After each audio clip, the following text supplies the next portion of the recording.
नमस्कार। आज हम बात करने वाले हैं एक ऐसी कहानी की, एक ऐसे सफ़र की जिसमें संगीत सिर्फ संगीत नहीं रहा, बल्कि एक पूरे कल्चरल मूवमेंट, एक आंदोलन में तब्दील हो गया। जी हाँ, हम बात कर रहे हैं इंडियन हिप हॉप की। तो चलिए शुरुआत करते हैं इस एक पावरफुल सवाल से। आखिर हिप हॉप है क्या? क्या ये सिर्फ म्यूजिक है?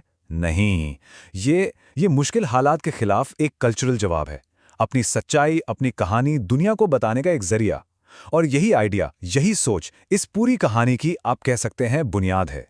और पता है, ये जो खुद को एक्सप्रेस करने का तरीका है ना, इसकी जड़ें बहुत गहरी हैं। ये सब शुरू होता है उस जुबान से, उस पोएट्री से, जिसने इस पूरे मूवमेंट की नींव रखी। जैसे कि ये खूबसूरत सा उर्दू लफ्ज़ है, जुस्तजू। इसका मतलब क्या है?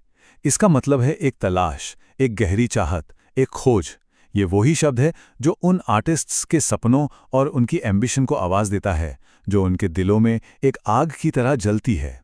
और फिर देखिए कि कैसे ये क्लासिकल आइडिया, ये जुस्तजू आज के रैप में उतर आता है। ये लाइन उसी जुनून, उसी खोज की बात करती है जिसके लिए आर्टिस्ट रात रात भर जागते हैं। ऐसा ही एक और बहुत पावरफुल उर्दू शब्द है शरर।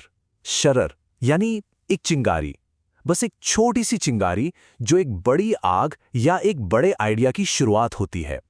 और ये लाइन दिखाती है कि कैसे वो एक छोटी सी चिंगारी हिप हॉप की आत्मा में बसी है। मतलब गिरने के बाद भी वही अंदर की चिंगारी है जो हिम्मत देती है, जो दोबारा खड़े होने की ताकत बनती है। तो अब सिर्फ शब्दों से आगे बढ़ते हैं और उन पर्सनल स्ट्रगल्स, उन कहानियों पर आते हैं जिन्होंने इस नई तरह की पोइट्री को, इस नए एक्सप्रेशन को जन्म दिया। सोचिए ये लाइन कितनी सच्ची लगती है बहुत से आर्टिस्ट्स के लिए। ये उस स्ट्रगल की बात करती है जब समाज ही आप पर सवाल उठाता है, और ऐसे में आर्ट आपका हथियार बन जाता है। और इन्हीं गानों में ना एक पूरी कहानी छिपी हुई है, स्ट्रगल से सक्सेस तक का सफर। ये शुरू होता है रिजेक्शन से। दुनिया ने बोला तू कुछ भी नहीं है। फिर आती है मेहनत में हाथ कभी नहीं छोड़ा, और आखिर में मिलती है जीत। आज जो स्टेज पे खड़ा हूं मैं, ये एक तरह से किसी हीरो की कहानी है, बस ये कहानी सड़कों पर जी जा रही है, असलियत में। तो चलिए अब इन पर्सनल कहानियों से जरा जूम आउट करते हैं और देखते हैं कि कैसे ये सब मिलकर एक पूरा का पूरा कल्चरल मूवमेंट बन गया। देखिए, ये समझना बहुत जरूरी है कि हिप हॉप का मतलब सिर्फ रैप करना नहीं होता। ये एक पूरा कल्चर है, एक सोशल मूवमेंट है। इसके 5 पिलर्स हैं: एमसीइंग, डीजेइंग, ब्रेकिंग, ग्राफिटी और नॉलेज। मतलब ये लोगों को खुद को एक्सप्रेस करने के कई अलग अलग रास्ते देता है। और ये जो मूवमेंट है ना, ये कोई रातों रात खड़ा नहीं हुआ। इसकी एक लंबी कहानी है। 80s में अमेरिकन ब्रेक डांस फिल्मों से इन्फ्लुएंस आया। फिर 90s में बाबा सहगल हिंदी रैप को क्लब तक ले आए। 2006 में बोहेमिया का पैसा नशा प्यार आया, जिसने देसी हिप हॉप के लिए गेम ही बदल दिया। फिर 2011 में योयो हनी सिंह ने इसे मेन स्ट्रीम बना दिया। और 2015 में डिवाइन और नेजी के मेरे गली में के साथ गली रैप का दौर शुरू हुआ।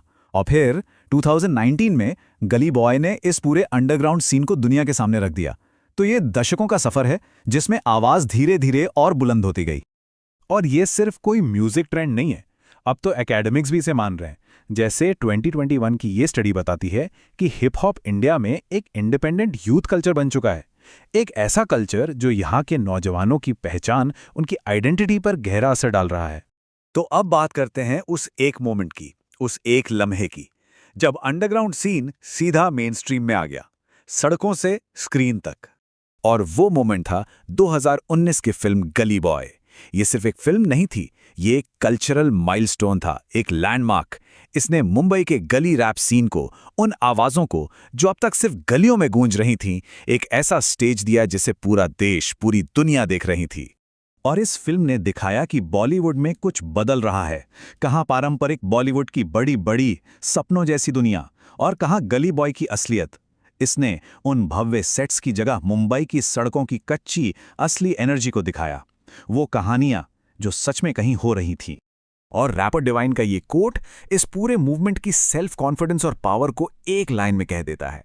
ये एक ऐलान था, एक डिक्लेरेशन कि हम अपनी शर्तों पर यहां हैं। तो आखिर में सवाल ये उठता है कि इस पूरे मूवमेंट का, इस आवाज का असर क्या हुआ है, इसका इम्पैक्ट क्या है। और ये जानना इसलिए जरूरी है क्योंकि हिप हॉप अब सिर्फ म्यूजिक नहीं है, ये कहानी कहने का, अपनी बात रखने का, प्रोटेस्ट करने का और एक कम्युनिटी बनाने का जरिया बन गया है।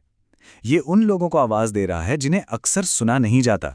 और सबसे बड़ी बात, ये पुराने पारंपरिक पावर स्ट्रक्चर्स को सीधी चुनौती दे रहा है।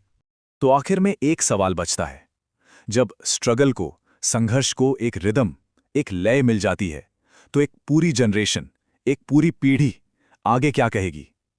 ये आंदोलन तो अभी भी बढ़ रहा है, इसकी आवाज और भी बुलंद हो रही है। और भविष्य में ये कौन सी नई कहानियां सुनाएगी, कौन से नए बदलाव लाएगी, ये सोचना वाकई में बहुत दिलचस्प है।